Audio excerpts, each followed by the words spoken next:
श्रीमहागणाधिपतये नमः। सदाशिवसमारम्भां शङ्कराचार्यमध्यमाम् अस्मदाचार्यपर्यन्तां वन्दे गुरुपरम्पराम्। अपारकरुणासिन्धुं ज्ञानदं शान्तरूपिणं श्रीचन्द्रशेखरगुरुं प्रणमामि मुदान्वहम्। माता च पार्वती देवी पिता देवो महेश्वरः बान्धवास्यो भक्ताश्च स्वदेशो भुवनत्रयम्। सर्वमङ्गलमाङ्गल्ये शिवे सर्वार्थसाधिके शरण्ये त्र्यम्बके देवी नारायणि नमोऽस्तुते। ಪಂಪಾ ಮಹಾತ್ಮೆ 7ನೇ ಅಧ್ಯಾಯ. ಶ್ರೀ ಪಂಪಾ ವಿರೂಪಾಕ್ಷೇಶ್ವರಿಯೋರ್ ವಿವಾಹ. ಅನಂತರ ವಿಪ್ರಕೂಟವೆಂಬ ಆ ಬೃಹತ್ ಪರ್ವತದಲ್ಲಿ ಪಂಪಾ ಏನು ಮಾಡಿದಳು? ಅಸಾಧಾರಣವೂ ಶುಭದಾಯಕವಾದ ಆಕೆಯ ಚರಿತ್ರೆಯನ್ನು ಹೇಳಲು ನೀನು ಸಮರ್ಥನಿರುವೆ. ಅನಂತರ ಪಂಪಾ ಗುಹೆಯಲ್ಲಿ ಸುಸ್ಥಿರಳಾಗಿ ಪರಮಾಸನದಲ್ಲಿ ಕುಳಿತು ಇನ್ನು ಮುಂದೆ ಈ ಕಣ್ಣುಗಳಿಂದ ಗಂಡಸನ್ನು ನೋಡುವುದಿಲ್ಲ. ಇಲ್ಲಿ ತಪಸ್ಸಿಗೆ ಭಂಗವನ್ನುಂಟು ಮಾಡಲು ಸದಾ ಕ್ರೂರಿಗಳು ಬರುತ್ತಾರೆ. ಆದ್ದರಿಂದ ನನ್ನ ಕ್ರಿಯೆಗಳು ಈ ಸರಸ್ತೀರದಲ್ಲಿ ಯಾವತ್ತೂ ನಡೆಸಿದ್ದು ವಿಫಲವಾಗಿ ಬಿಟ್ಟವು. ಈ ತಾಣವನ್ನು ತ್ಯಜಿಸಿ ಪರಮ ರಹಸ್ಯವಾದ ಬೇರೊಂದು ತಾಣವನ್ನು ಆಶ್ರಯಿಸುತ್ತೇನೆ ಎಂದು ಆಲೋಚಿಸಿ ಉತ್ತರ ತೀರದಲ್ಲಿದ್ದ ಪಾಪನಾಶಕ ಕಾಸಾರಕ್ಕೆ ಹೋದಳು. ಆ ಉತ್ತರ ದಿಕ್ಕಿನಲ್ಲಿದ್ದ ಸುಂದರವೂ ಯೋಗ್ಯವೂ ಆದ ಗುಹೆಯನ್ನು ನೋಡಿದ ಆಕೆಯು ಎಲ್ಲ ಇಂದ್ರಿಯ ವಿಕಾರಗಳಿಗೂ ಮನವೇ ಕಾರಣವೆಂದು ನಿಶ್ಚಯ ಮಾಡಿಕೊಂಡಳು. ಮನಸ್ಸನ್ನು ಸ್ಥಿರಗೊಳಿಸಿ ಇದರಲ್ಲಿ ಸ್ನಾನ ಮಾಡಿ ತಪಸ್ಸಿಗೆ ಆರಂಭಿಸುವೆನು. ಇದು ಮನೋಹರವು ಪುಣ್ಯಪೂರ್ಣವು, ನನ್ನಲ್ಲಿ ಉದ್ವೇಗ ವಿಕಾರಗಳಾಗದಂತೆ ಇದೆ. ಇದು ಯೋಗ್ಯವಾದ ತೀರ್ಥವೆಂದೇ ಆಲೋಚಿಸಿ ತಕ್ಷಣವೇ ಮಾನಸ ಸರಸ್ಸಿನಲ್ಲಿ ಸ್ನಾನ ಮಾಡಿದ ಪಂಪ ನಿಶ್ಚಯ ಮಾನಸಳಾದಳು. ಅತಿ ಸಂತೋಷದಿಂದ ದೇವನ ಪೂಜೆ ಮಾಡಲೆಂದೇ ಗುಹೆಯೊಳಗೆ ಪ್ರವೇಶ ಮಾಡಿದಳು. ದೃಢಮನಸ್ಕಳಾಗಿ ಶಿವಧ್ಯಾನ ಪರಾಯಣಳಾದ ಪಂಪ ತಪಸ್ಸನ್ನು ಮತ್ತೆ ಆರಂಭ ಮಾಡಿದಳು. ತ್ರಿಕಾಲಗಳಲ್ಲೂ ಶಿವಾರ್ಚನೆ ಮಾಡುತ್ತಾ ಸಮಾಧಿಯಲ್ಲಿ ನಿಷ್ಠೆಯುಳ್ಳವಳಾಗಿ ಸಿದ್ಧ, ಸ್ವಸ್ತಿಕ, ಗೋಪದ್ಮವೇ ಮುಂತಾದ ಉತ್ತಮ ಚಿಹ್ನೆಗಳನ್ನು ಹಾಕಿ ಎಲ್ಲ ಶಿವನಾಮಗಳನ್ನು ತನ್ನ ಶರೀರದಲ್ಲಿ ಉತ್ತಮವಾದ ಮುದ್ರೆಗಳ ಮೂಲಕ ನಿಲ್ಲಿಸಿ ಭಸ್ಮರೇಖಗಳನ್ನು ಹಣೆಯಲ್ಲಿ ಧರಿಸಿ ಶೋಭಾಯಮಾನಳಾಗಿದ್ದಳು. ರುದ್ರಾಕ್ಷಿಯ ಆಭರಣಗಳಿಂದ ಅಲಂಕೃತಳಾದ ಪರಮೇಶ್ವರಿಯು ಪ್ರಯತ್ನಪೂರ್ವಕವಾಗಿ ಮನೋವಾಕ್ಕಾಯದಿಂದ ಉಂಟಾದ ದೋಷಗಳನ್ನು ಸಂಹರಿಸಿ ಅಷ್ಟಾಂಗ ಯೋಗದಿಂದ ನಿರ್ಗುಣ ಈಶ್ವರನನ್ನು ಆರಾಧಿಸಿದಳು. ಅನಂತರ ಯಥಾಕ್ರಮದಿಂದ ಷಟ್ಲಿಂಗಗಳನ್ನು ಪೂಜಿಸಿದಳು. ಮೂಲಾಧಾರ, ಸ್ವಾಧಿಷ್ಠಾನ, ಮಣಿಪೂರ, ಅನಾಹತ, ವಿಶುದ್ಧ, ಆಜ್ಞಾ ಚಕ್ರಗಳಲ್ಲಿ 6 ಲಿಂಗಗಳನ್ನು ಕ್ರಮವಾಗಿ ಆರಾಧಿಸಿದಳು. ಚಿತ್ತವೆಂಬ ಹಸ್ತದಿಂದ ಗಂಧಾದಿಗಳನ್ನು ಲಿಂಗದಲ್ಲಿ ತನ್ನ ಆಚರಣೆಯು ಚಿಹ್ನೆಯಿಂದ ಸಮರ್ಪಿಸಿ ಬುದ್ಧಿಹಸ್ತದಿಂದ ಗುರುಲಿಂಗದಲ್ಲಿ ರಸಗಳನ್ನು ಕೂಡ ಸಮರ್ಪಿಸಿದಳು. ಸಾವಧಾನದಿಂದ ರೂಪಗಳನ್ನೆಲ್ಲ ಶಿವಲಿಂಗದಲ್ಲಿ ನಿವೇಶಿಸಿದಳು. ಶೀತ, ಉಷ್ಣ, ಸ್ಪರ್ಶ ಇತ್ಯಾದಿ ವಿಷಯ ಸುಖಗಳನ್ನು ಕಡೆಗಾಣಿಸಿ ಸ್ವಹಸ್ತದಿಂದಲೇ ಜ್ಞಾನಘನವಾದ ಪಾರ್ಥಿವ ಲಿಂಗದಲ್ಲಿ ಸದಾ ಸಮರ್ಪಿಸಿ ಮನಸ್ಸು ಎಂಬ ಕೈಯಿಂದ ಶಬ್ದಾದಿಗಳನ್ನು ಉತ್ತಮವಾದ ಮನಮಂದಿರದ ಲಿಂಗದಲ್ಲಿ ಸಮರ್ಪಿಸಿ ಹಾಗೆಯೇ ಸುಖ, ದುಃಖ, ಶೋಕ, ಮೋಹ, ಮಮಕಾರಾದಿ ಮನದ ದ್ವಂದ್ವಗಳನ್ನು ಜ್ಞಾನರೂಪಿ ಕೈಯಿಂದ ಮಹಾಲಿಂಗನಲ್ಲಿ ಅರ್ಪಿಸಿ ಸದ್ಭಕ್ತಿ, ನೈಷ್ಠಿಕಿ ಭಕ್ತಿ ಎರಡನ್ನೂ ಅವಧಾನಿಸಿ ಅನುಭೂತಿಯಲ್ಲಿ ತಂದುಕೊಂಡು 6 ಚಕ್ರಗಳಲ್ಲಿಯೂ ನಿಶ್ಚಲ ರೂಪಿಣಿಯಾಗಿ ಆನಂದದಿಂದ ಸಾಮರಸ್ಯವನ್ನು ಅನುಭವಿಸುತ್ತಿದ್ದಳು. ಸದ್ಯೋಜಾತಿ ಇತ್ಯಾದಿ ಪಂಚಬ್ರಹ್ಮಗಳು ಮಂತ್ರಮುಖಗಳು ಮತ್ತು 6ನೆಯ ಮುಖವು ಅವ್ಯಯವು, ಅದು ಚಿದಂಬರವೆಂಬ ಹೆಸರಿನಿಂದ ಪ್ರಖ್ಯಾತವು. ಚಿತ್ತದಲ್ಲಿರುವ ಆಕಾಶ ತತ್ವವೇ ಅವ್ಯಯವಾದ 6ನೇ ಲಿಂಗವು. ಈ ಲಿಂಗಗಳೇ ಅಂಗಲಿಂಗಗಳು, ಅನ್ಯಲಿಂಗಗಳು, ದ್ರವ್ಯರೂಪಕಗಳು. ಅವು ಚಂಚಲ ಸ್ವಭಾವದವು. ಹೀಗೆ ಲಿಂಗ ಅಂಗ ಭಾವದಿಂದ ಮಹೇಶ್ವರನನ್ನು ಭಾವಿಸಿ ಸುಖ, ಇಚ್ಛೆ, ವಿಚಾರ ಮುಂತಾದ ಭೂಮಿಕೆಗಳು 7 ಸಂಖ್ಯೆಗಳಲ್ಲಿವೆ. ಯೋಗಿನಿಯು ಷಟ್ಸ್ಥಲ ಸಮಾಧಿಗಳಲ್ಲಿಯೂ ಪರಮೋಚ್ಛಾನಂದವನ್ನು ಅನುಭವಿಸಿ ಆಕೆಯು ಸಮಾಧಿಯಲ್ಲಿ ಮೊದಲಿಗೆ ಪುರಾಣ ಪುರುಷನಾದ ಶಿವನನ್ನು ನೋಡಿದಳು. ಅನೇಕ ಮುಖಗಳು, ಅನೇಕ ನಯನಗಳು, ಅನೇಕ ಅದ್ಭುತ ದರ್ಶನಗಳಿಂದ ಕೂಡಿದ ಶಂಕರನನ್ನು ನೋಡಿದಳು. ತನ್ನ ಪಾದದಿಂದ ಹಿಡಿದಿಟ್ಟುಕೊಂಡಿದ್ದ ಪಾತಾಳ ಮುಂತಾದ 7 ಲೋಕಗಳನ್ನು ನೋಡಿದಳು. ಇಡೀ ಭೂಮಿಯೇ ವ್ಯಾಪ್ತವಾಗಿದ್ದ ಮುಖಗಳನ್ನು, ಉದರದಲ್ಲಿಯೂ ಕಂಠದ ಆದಿಯಲ್ಲಿಯೂ ಇದ್ದ ಬಹಳ ವಿರಾಟ್ ರೂಪದ ದೇಹವನ್ನು ನೋಡಿದಳು. ಜಗದಾಕಾರನನ್ನು, ಅವ್ಯಕ್ತನನ್ನು, ಅನುರೂಪಿಯಿಂದ ಆರಂಭವಾಗಿ ಬೃಹದಾಕಾರ ತಾಳಿದ ಆ ಬ್ರಹ್ಮನನ್ನು ಹೊಂದಿ ಹರ್ಷದಿಂದ ಸ್ತೋತ್ರ ಮಾಡಲು ಆರಂಭಿಸಿದಳು. ದೇವೇಶ್ವರ, ನಿನಗೆ ಜಯವಾಗಲಿ, ನಿನಗೆ ನಮಸ್ಕಾರವು. ಎಲ್ಲಕ್ಕೂ ಒಡೆಯನಾದ ಪ್ರಭುವೇ, ನಿನಗೆ ಜಯವಾಗಲಿ. ಆನಂದ ಘನಸ್ವರೂಪಿಯೇ, ನಿನಗೆ ಜಯವಾಗಲಿ. ಮೃತ್ಯುಂಜಯನೇ, ನಿನಗೆ ಜಯವಾಗಲಿ. ಪ್ರಿಯಕರನೇ, ಮೋಕ್ಷ ಸುಖದಾಯಕನೇ, ನಿನಗೆ ಜಯವು. ಕೇವಲ ರೂಪಿಯಾದ ಶಂಕರನೇ, ನಿನಗೆ ಜಯವಿರಲಿ. ಯೋಗೀಶ್ವರನೇ, ಅನಂತನೇ, ನಿನಗೆ ಜಯವಿರಲಿ. ಜಯಶಂಭುವೇ, ಭವನೇ, ಅಚ್ಯುತ. ಪರಿಶುದ್ಧ ರೂಪನಿಗೆ, ಆದಿದೇವನಿಗೆ ನಮಸ್ಕಾರವು. ಕಾಲಾಂತಕನಿಗೆ, ಹರನಿಗೆ, ನಿರಾಮಯನು, ಮೋಹದೂರನಿಗೆ, ಕೋವಿದನಿಗೆ ನಮಸ್ಕಾರವು.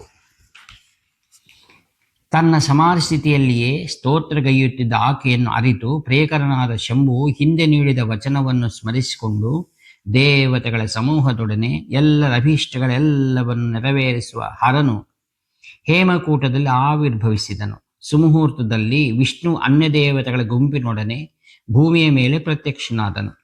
ಆಗ ದುಂದುಭಿಗಳು ಶಬ್ದ ಮಾಡಿದವು. ಆಕಾಶದಿಂದ ಹೂಮಳಗರಿಯಲ್ಪಟ್ಟಿತು. ದಯಾನಿಧಿಯಾದ ವಿರೂಪಾಕ್ಷನು ಹೇಮಕೂಟದಲ್ಲಿ ಸುಖಾಸೀನಾದದ್ದನ್ನು ಕಂಡು ಬ್ರಹ್ಮಾದಿಗಳೆಲ್ಲರೂ ವಿಪ್ರಕೂಟಕ್ಕೆ ಬಂದು ಸೇರಿದರು. ಅಲ್ಲಿ ನೆಲೆಸಿದ್ದ ಕನ್ಯಕೆಯನ್ನು ಕಂಡು ಅವಳ ಪ್ರಾರ್ಥನೆಯನ್ನು ಮಾಡಿದರು. ದೇವಿಯೇ, ನಿನ್ನ ಮಂಗಳಕರವಾದ ಜನ್ಮವಾದುದರಿಂದ ನಾವೆಲ್ಲರೂ ದಾಟಿಸಲ್ಪಟ್ಟೆವು. ನಿನ್ನ ಮನೋವಾಂಛೆ ಸಿದ್ಧಿಗಾಗಿ ಹಾಗೂ ಅಗಾಧವಾದ ಭವಸಾಗರದ ನನ್ನ ದಾಟುವಿಕೆಯ ಸಾಫಲ್ಯಕ್ಕಾಗಿ ದೇವಿ, ಪರಮೋತ್ಸವದಲ್ಲಿ ಭಾಗಿಗಳಾಗೋಣವೆಂದೇ ನಿನ್ನನ್ನು ಗುರಿಯಾಗಿಟ್ಟುಕೊಂಡು ನಾವಿಲ್ಲಿಗೆ ಬಂದಿದ್ದೇವೆ. ಜಗತ್ತಿಗೆ ಶುಭದಾಯಿನಿಯಾದ ನೀನು ವಿವಾಹಾರ್ಥವಾಗಿಯೂ ಜಗತ್ತನ್ನು ಕ್ಷಮಿಸಲು ಶೀಘ್ರವೇ ಹೊರಡು. ದೇವತೆಗಳ ಸಮೂಹವು ಪ್ರತ್ಯಕ್ಷವಾಗಿರಲು, ಶುಭಗಳಿಗೆಯೂ ಸನ್ನಿಹಿತವಾಗಿರಲು ದೇವತೆಗಳ ಮೊರೆಯನ್ನು ಕೇಳಿ ಪಂಪಾ ಆನಂದಾತಿರೇಕವನ್ನು ಅನುಭವಿಸಿದಳು. ತನ್ನ ಸಮಾಧಿ ಸ್ಥಿತಿಯಿಂದ ಹೊರಬಂದ ಆಕೆ ಬ್ರಹ್ಮಾದಿಗಳನ್ನೇ ಕೂಡಿಕೊಂಡು ಹೊರಟಳು. ವಿರೂಪಾಕ್ಷನನ್ನು, ಮಹಾದೇವನನ್ನು, ಅವ್ಯಯನಾದ ದೇವದೇವನನ್ನು, ಹೇಮಕೂಟದಲ್ಲಿ ನೆಲೆ ನಿಂತವನನ್ನು ನೋಡಿ ಆಕೆಯು ಶಿವನ ಎದುರಿನಲ್ಲಿ ಲಜ್ಜೆಯಿಂದ ಅವನ ಕಡೆ ಮುಖಿಯಾಗಿ ನಿಂತಳು. ಶುಭಗಳಿಗೆಯೂ ಪ್ರಾಪ್ತವಾಗಲಾಗಿ ದೇವತೆಗಳಾದ ಬ್ರಹ್ಮ ಮುಂತಾದವರು, ಮುನಿಗಳು, ಮುನಿಪತ್ನಿಯರು ಕುಸುಮ ಅಕ್ಷತೆಗಳಂತಹ ಶುಭಕರ ಮಂಗಳ ದ್ರವ್ಯಗಳಾದ ಅರಳು, ತಾಂಬೂಲ ಫಲಗಳಿಂದ ಪೂರಿತವಾದ ವೇದ ಕೋಶಗಳಿಂದ ಮಹಾಮೂರ್ತಿಯನ್ನು ಮತ್ತು ಕನ್ನಿಕೆಯನ್ನು ಜಲಸೇಚನ ಮಾಡಿಸಿದರು.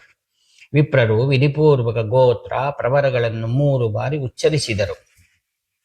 ಬ್ರಹ್ಮ ಮತ್ತು ಸರಸ್ವತಿ ಅಲ್ಲಿ ಪೀಠದಲ್ಲಿ ಕುಳಿತು ಕನ್ಯೆಯನ್ನು ನಾರಾಯಣನ ಮರಿಮಗಳನ್ನು ಮತ್ತು ಸುಂದರವಾದ ವಿಷ್ಣುವಿನ ಮೊಮ್ಮಗಳನ್ನು, ಸುಂದರ ವದನಗಳುಳ್ಳವರನ್ನು, ಬ್ರಹ್ಮನ ಮಗಳು ಪಂಪಾಳನ್ನು, ಅಕ್ಷತಪೂರ್ವಕ ಸತ್ಯಗೋತ್ರೋದ್ಭವಳಾದ ಕನ್ಯೆಯನ್ನು ವಿಧಿಯು ಅವನಿಗೆ ಸ್ವಯಂ ಮದುವೆ ಮಾಡಿಕೊಟ್ಟನು. ಹೇಮಕೂಟ ಪರ್ವತದಲ್ಲಿ ಮನೆ ಮಾಡಿದವಳಾಗಿ ಸದ್ಯೋಜಾತ ಗೋತ್ರದವನಿಗೆ ಮಗಳನ್ನು ನೀಡಿದಾಗಿ ಶ್ರೀಶಂಕರನು ಕನ್ಯೆಯ ಕೊರಳಿಗೆ ಮಂಗಳಸೂತ್ರವನ್ನು ಕಟ್ಟಿದನು. ಮಹತ್ತರವಾದ ಆಶೀರ್ವಾದಗಳೊಡನೆ ಸರ್ವಮಂಗಳದಾಯಕಳಾದ ಮಂಗಳ ಸೂತ್ರವನ್ನು ಕಟ್ಟಿದನು. ಗಂಧರ್ವರ ಒಡೆಯರು ಹೇಳಿದರು. ಅಪ್ಸರೆಯರು ಗುಂಪುಗಳು ನರ್ತನವನ್ನು ಮಾಡಿದರು. ಗೀತಗಳನ್ನು ಹಾಡುವವರ ಜೊತೆಗೆ ಭೇರಿ ಮುಂತಾದ ವಾದ್ಯಗಳನ್ನು ಬಾರಿಸುತ್ತಾ ಪರಸ್ಪರ ಮಹೋತ್ಸವದಲ್ಲಿ ಭಾಗವಹಿಸುತ್ತಾ ಅನೇಕರು ಭೋಜನಾದಿಗಳನ್ನು ಭುಂಜಿಸಿದರು. ವಸ್ತ್ರಾಲಂಕಾರ ಭೂಷಣಾದಿಗಳಿಂದ ಪರಸ್ಪರ ಸುಂದರವಾಗಿ ಅಲಂಕರಿಸಿಕೊಂಡು ವಿವಾಹವನ್ನು ಶುಭದಾಯಕವನ್ನಾಗಿ ಮಾಡಿದರಲ್ಲದೆ ವಿರೂಪಾಕ್ಷನ ಆಜ್ಞೆಯಂತೆ ಎಲ್ಲ ದೇವತೆಗಳು ಹಾಗೆ ಋಷಿಗಳು ಮುಂತಾದವರು ತಮ್ಮ ತಮ್ಮ ಸ್ಥಾನಗಳಿಗೆ ಹೊರಟು ಹೋದರು. ಅಲ್ಲಿ ವಿರೂಪಾಕ್ಷನು ಸಂತೋಷವನ್ನು ಹೊಂದಿ ಪಂಪಾದೇವಿಯೊಡನೆ ಕ್ರೀಡಿಸಿದನು. ಸಾಧ್ವಿಯು ತನ್ನ ಪತಿಯಾದ ವರನನ್ನು ಕುರಿತು ರಹಸ್ಯದಲ್ಲಿ ಭಕ್ತಿಯಿಂದ ಹೇಳಿದಳು. ನಿನ್ನನ್ನು ಉದ್ದೇಶಿಸಿ ಬಹಳ ವರ್ಷಗಳನ್ನು ತಪಸ್ಸಿನ ಸಿದ್ಧಿಗೋಸ್ಕರವೇ ಕಳೆದನು. ನಿರಾಹಾರಳಾಗಿ ಹಗಲಿರಳು ನಿನ್ನ ಪಡೆಯಲೆಂದೇ ಶಿವನೇ ನೆಲೆ ನಿಂತನು. ಆದ್ದರಿಂದ ಮಹೇಶ್ವರನೇ, ಈ ಕ್ಷೇತ್ರಕ್ಕೆ ನನ್ನ ಹೆಸರನ್ನು ನೀಡುವವನಾಗು. ಬೇಡಿದ ಪಂಪಾಂಬಿಕೆಗೆ ಶಿವನು ಮತ್ತೆ ಸಂತೋಷ ಪಡುತ್ತಾ ಅತ್ಯಂತ ಪ್ರೀತಿಯಿಂದ ಹೆಂಡತಿಗೆ ಅತ್ಯುತ್ತಮವಾದ ವರವನ್ನು ನೀಡಿದನು. ಆಗ ಆ ಕ್ಷಣದಿಂದ ಶುಭಪ್ರದವಾದ ಈ ಕ್ಷೇತ್ರವು ಪಂಪಾ ಕ್ಷೇತ್ರವೆಂದಾಯಿತು. ಯಾವ ಸರಸ್ಸಿನಲ್ಲಿ ಪಂಪಾಂಬಿಕೆಯು ಭಕ್ತಿಯಿಂದ ಸ್ನಾನವನ್ನು ಮಾಡಿದಳೋ ಮಹರ್ಷಿಗಳೇ ಆ ಸರೋವರಕ್ಕೆ ಪಂಪಾ ಸರೋವರವೆಂದೇ ಖ್ಯಾತಿ ದೊರಕಿತು. ಈ ಕ್ಷೇತ್ರದಲ್ಲಿ ಸರ್ವದಾ ಪರಿಶುದ್ಧರಾದ ದೇವತೆಗಳು ವಾಸಿಸುತ್ತಾರೆ. ಯಕ್ಷರು, ನಾಗರು ವೃಕ್ಷರೂಪ ತಾಳಿದರೆ, ಕಿನ್ನರರು ಕೋಕಿಲಾದಿ ಪಕ್ಷಿಗಳಾದರೆ, ಗಂಧರ್ವರು ಹರಿಣಗಳ ಗುಂಪಾದರೆ, ಬ್ರಹ್ಮಾದಿಗಳು ತೀರ್ಥಗಳ ರೂಪದಲ್ಲಿ ನೆಲೆಸಿರುವರು. ಸಿದ್ಧರು ಪಾಷಾಣ ರೂಪ ತಾಳಿದರೆ, ಕಾಮಧೇನು ಮುಂತಾದವು ಕಲ್ಪವೃಕ್ಷಗಳಾದವು. ಹಾಗೆಯೇ ಋಷಿಗಳು ಕಪಿಗಳ ರೂಪಗಳು ತಾಳಿದರು. ಹುಲ್ಲು ಪೊದೆ ಬಳ್ಳಿಗಳಾಗಿ ವಿರೂಪಾಕ್ಷನ ಸನ್ನಿಧಿಯಲ್ಲಿ ನಿಂತರು. ಪ್ರಮಥಾದಿ ಜಲಚರಗಳಾಗಿ ನಿತ್ಯವೂ ತೀರ್ಥವನ್ನು ನೋಡುತ್ತಿದ್ದವು. ಹೀಗೆ ದಕ್ಷಿಣ ಕಾಶಿಯ ಒಳಗೆ ಸದಾಕಾಲ ಭುವಿಯಲ್ಲಿ ಎಲ್ಲರೂ ದೇವ ಸಾನ್ನಿಧ್ಯವನ್ನು ಅನುಭವಿಸುತ್ತಿದ್ದರು. ಆದ್ದರಿಂದ ಪಂಪಾ ಸರ್ವ ಪಾಪಗಳನ್ನು ನಾಶ ಮಾಡುವ ಮುಕ್ತಿದಾಯಕಳು ಎನಿಸಿದ್ದಾಳೆ. ಕೇವಲ ದರ್ಶನ ಮಾಡಿದರೆ ಸಾಕು, ಮೋಕ್ಷ ಲಕ್ಷ್ಮಿಯು ವಶಳಾಗಿ ಬಿಡುತ್ತಾಳೆ. ಇದರಲ್ಲಿ ಯಾವುದೇ ಸಂದೇಹವಿಲ್ಲ. ಪಂ ಎಂದರೆ ಅಮೃತವೆನ್ನುವರು. ಪಕಾರವು ಸ್ವರ್ಣವಾಚಕವು. ಪಾ ಎಂದರೆ ಪಂಪಾಶ್ರೀ ಎಂದು. ಪಂಪಾ ಮುಕ್ತಿದಾಯಿನಿಯು ಸಂಪತ್ತು ವರ್ಧಿನಿಯೂ ಹೌದು. ಆದ್ದರಿಂದ ಈ ಪಂಪಾ ಕ್ಷೇತ್ರವು ಮೋಕ್ಷವನ್ನು ಬಯಸುವುದರಿಂದ ಸೇವಿಸಲ್ಪಡಬೇಕು. ಬ್ರಾಹ್ಮಣೋತ್ತಮರೇ, ಇದು ರಹಸ್ಯವ ಕಾಪಾಡಲ್ಪಡಬೇಕು. ಯಾರೆಂದವರೆಗೆ ಕೊಡುವುದು ಉಚಿತವಲ್ಲ. ಗುರುವಿನ ಸೇವೆ ಮಾಡುವವನಿಗೆ ಈ ರಹಸ್ಯವು ತಿಳಿಸಲ್ಪಡಬೇಕು. ಇಲ್ಲವಾದರೆ ನರಕಕ್ಕೆ ಹೋಗುವನು. ಇದು ಪವಿತ್ರವು, ಪಾಪವನ್ನು ನಾಶ ಮಾಡುವುದು ಹಾಗೂ ಭೋಗ ಮೋಕ್ಷಗಳ ಫಲವನ್ನು ನೀಡುವುದು. ಮಗನನ್ನು ಬಯಸುವವರು ಇದರ ಶ್ರವಣ ಮಾಡುವುದರಿಂದ ಉತ್ತಮ ಸಂತಾನಕ್ಕೆ ಹೊಂದುತ್ತಾನೆ. ಕನ್ಯಾರ್ಥಿಯಾದವನಿಗೆ ಕನ್ಯೆಯೇ ದೊರಕುವಳು. ಮೋಕ್ಷ ಬೆಳಕನ್ನು ಅವನು ಮೋಕ್ಷವನ್ನು ಹೊಂದುತ್ತಾನೆ. ಉತ್ತಮ ಕನ್ಯೆಯು ಉತ್ತಮ ಪತಿಯನ್ನು ಪಡೆಯುತ್ತಾಳೆ. ಹೆಚ್ಚಿಗೆ ಹೇಳುವುದೇನಿದೆ, ಇಲ್ಲಿ ಯಾವುದೇ ಇಷ್ಟಾರ್ಥವು ನಿಶ್ಚಿತವಾಗಿ ಹೊಂದಲ್ಪಡುತ್ತದೆ. ಯಾರು ಈ ಕಲ್ಯಾಣಕಾರಿಯಾದ ಈ ಸತ್ಯಕಥೆಯನ್ನು ಕೇಳಿಸುತ್ತಾನೆಯೋ ಅವನು ಸತ್ಯವಾಗಿಯೂ ಮುಕ್ತಿಯನ್ನು ಹೊಂದುತ್ತಾನೆ. ಇದರಲ್ಲಿ ಅನ್ಯಥಾ ವಿಚಾರ ಮಾಡುವ ಕಾರ್ಯವೇ ಇಲ್ಲ. ಸಕಲ ವೇದಗಳ ಸಾರವನ್ನು ಹೇಳುತ್ತೇನೆ. ಇದಕ್ಕೆ ವೇದಗಳೇ ಪ್ರಮಾಣವು. 3 ಲೋಕಗಳಲ್ಲಿಯೂ ಸುಂದರನಾದ ಶಿವನ ಕ್ಷೇತ್ರರಾಜವೆಂದೆನಿಸಿರುವ ಇಲ್ಲಿ ಒಂದು ದಿನವಾದರೂ ನೆಲೆಸಿದರೆ ಅವರು ಶಂಕರನಿಂದ ಭವಸಾಗರವನ್ನೇ ದಾಟಿಸಲ್ಪಡುತ್ತಾರೆ. ಶಂಭುವಿನ ಜಟೆಯು ಅಲ್ಲಾಡಿಸಲ್ಪಡುವಂತೆ ಶಂಕರನಿಗೆ ನನಗೆ ಪ್ರಶಂಸಾರ್ಹನು ಎಂಬಲ್ಲಿಗೆ ಶ್ರೀ ಸ್ಕಾಂದ ಪುರಾಣಾಂತರ್ಗತ ಹೇಮಕೂಟ ಖಂಡದ ಪಂಪಾ ಮಹಾತ್ಮೆಯಲ್ಲಿ ಶ್ರೀ ಪಂಪಾ ವಿರೂಪಾಕ್ಷೇಶ್ವರ ವಿವಾಹ ಮಹೋತ್ಸವ ಎಂಬ ಹೆಸರಿನ 7ನೇ ಅಧ್ಯಾಯವು ಸುಸಂಪೂರ್ಣವಾಗುತ್ತದೆ. ಹರಿ ಓಂ ತತ್ಸತ್. ವ್ಯಾಖ್ಯಾತ ನಿಮ್ಮ ಪ್ರಿಯ ಮಿತ್ರ ನಿವೃತ್ತಿ ನಾಗಭೂಷಣ ಶರ್ಮಾ. 7483229249. ಹರ ಹರ ಶಂಕರ ಜಯ ಜಯ ಶಂಕರ. ಹರ ಹರ ಶಂಕರ ಜಯ ಜಯ ಶಂಕರ. ಹರ ಹರ ಶಂಕರ ಜಯ ಜಯ ಶಂಕರ.